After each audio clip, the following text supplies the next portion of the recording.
ചതുരം അളക്കുന്ന രീതി തെറ്റാണ്. എനിക്ക് തോന്നിയതാണ്. കാരണം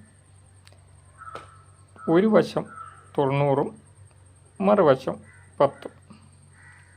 90 ഗുണം 10 900 കിട്ടി. ഈ 90നെ ചെറുതാക്കി മറുവശം വലുതാക്കി.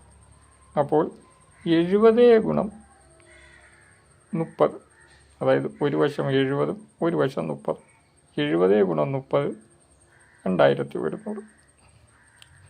അതിന് കുറച്ചുകൂടി ചെറുതാക്കി. അപ്പോൾ 60 മറുവശം വലുതാക്കി 40.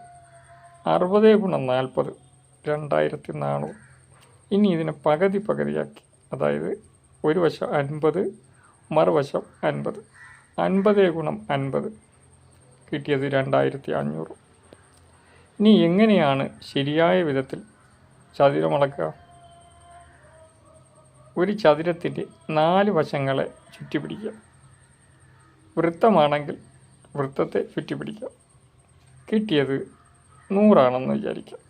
അതിൻ്റെ നേരെ പകുതിയെ ഒഴിവാക്കുക. ബാക്കിയുള്ളത് 50. 50നെ പകുതിയാക്കുക. പകുതി ഗുണം പകുതി, അതായത് 25 ഗുണം 25. എത്രയാണോ കിട്ടുന്നത് അതാണ് ചതുരം.